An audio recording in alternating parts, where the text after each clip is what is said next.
महाराज जी, क्या श्री कृष्ण भगवान हमें श्राप या कर्मदंड से मुक्त कर सकते हैं? क्या हमें पूर्ण मोक्ष प्रदान कर सकते हैं? निश्चित और निस्संदेह यदि हम उनकी शरण में आते हैं।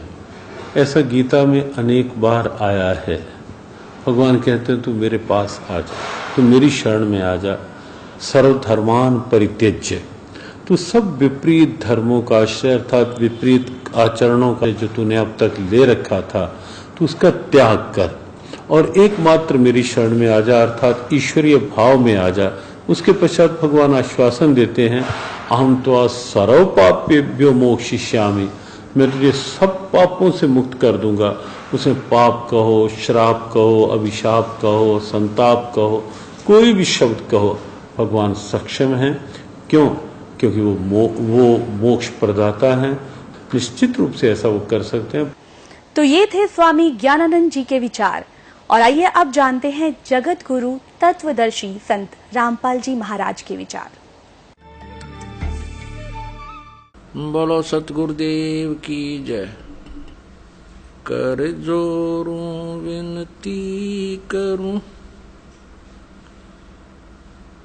धरूं चरण पर शीश, गुरु जी राम देवानंद जी महाराज ने दियो नाम बख्शीश।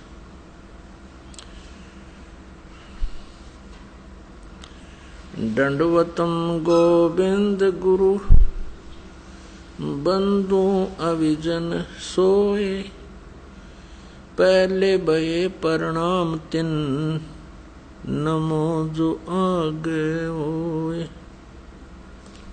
किसी ने प्रश्न किया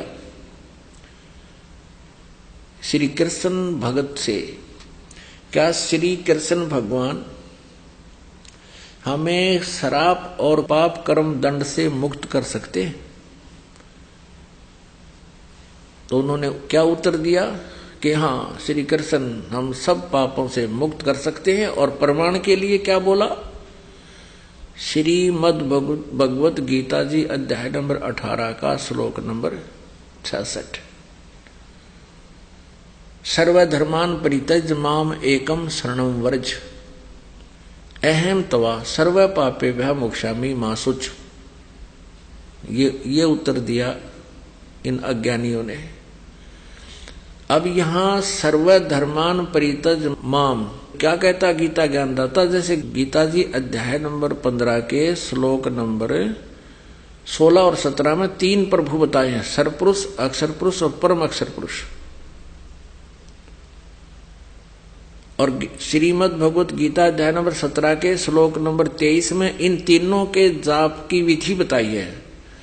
ओम तत्सत इति निर्देश है, ब्रह्मण त्रिविध समर्थ है। ओम सरपुरुष का, ब्रह्म का, और ये तत् है ये अक्षर पुरुष का, और सत ये परम अक्षर पुरुष यानी परम अक्षर ब्रह्म का जाप है। तो गीता जी अध्याय नंबर 18 के श्लोक नंबर 66 में क्या प्रमाण है? गीता ज्ञानदाता कहता है कि यदि तूने उस परम अक्षर ब्रह्म की शरण में जाना है तो मेरे सतर की जो साधना तूने की है ओम नाम की और यज्ञ आदि, वो मुझ में छोड़ दे। हम क्या करते रहे? हम ओम नाम का जाप जपते। पहले ऋषि में ऋषि यानी सतयुग त्रेता द्वापर में केवल एक ही मंत्र था, और हम क्या करते रहे? उसकी मंत्र की कमाई से ब्रह्मलोक में चले जाते और वहां अपने पुण्यों को अक्षीण करके फिर वापस आ जाते। और यहाँ विधान है इस काल का, ब्रह्म का, इसके लोक में जब तक ये प्राणी है और इसको यो 3 मंत्र का जाप परम संत से प्राप्त नहीं होता, सतनाम सारनाम, तो उसको जैसे कर्म किए दोनों भोगने पड़ते। अब ओम नाम के जाप की कमाई तो हम ब्रह्मलोक में नष्ट कराते, वो पाप हमारे ज्यों के त्यों रह जाते। उन पापों को हम कुत्ते गधे सुअर बनकर यहां भोगते रहे। अब हम कैसे करेंगे? ये कहता है कि मेरे सतर का जो ब्रह्म का ओम मंत्र का जाप हो 3 मंत्रों में से, तो उस सर्वधर्मान परित्यज्य माम, मेरे सतर की जितनी भी धार्मिक अनुष्ठान पूजाएं तूने की हैं वो मुझ में छोड़ दे, इसका प्रतिफल ना ले। मेरे सतर की सब पूजाओं को मेरे को दे दे, ओम नाम के जाप को, और ये गादी जो तूने की है मुझे दे दे, छोड़ दे। एकम शरणम व्रज, एकम माने जिसके बराबर दूसरा ना हो, अद्वितीय, उस समर्थ परमात्मा परम अक्षर ब्रह्म की शरण में व्रज माने जा, व्रज माने जाना होता है। इन्होंने अनर्थ कर रखा है, व्रज का अर्थ आना कर रखे, ये यहां भी इन्होंने बट्ठा बैठा रखा है, सारा ही बदल दिया, गीता जी का पूरा अज्ञान कर दिया। सभी अनुवादकर्ताओं ने बट्ठा बैठा रखा है, सभी ने कहा कि व्रज माने आ जा, आना, जबकि व्रज माने जाना होता है। पहले इस शब्द कोश से क्लियर करते हैं। अब देखिएगा, संस्कृत हिंदी कोश वामन शिवराम आपटे द्वारा इसका संग्रह किया गया है, और यह है मोतीलाल बनारसी दास पब्लिशर्स प्राइवेट लिमिटेड, दिल्ली से प्रकाशित है। इसके 993 पृष्ठ है। व्रज माने जाना, चलना, प्रगति करना, विदा होना, ये सारा है, निर्वासित होना। व्रज माने जाना, आना नहीं होता। गो माने जाना है तो उसका अर्थ आना हो ही नहीं सकता, एक सीधी सी बात है।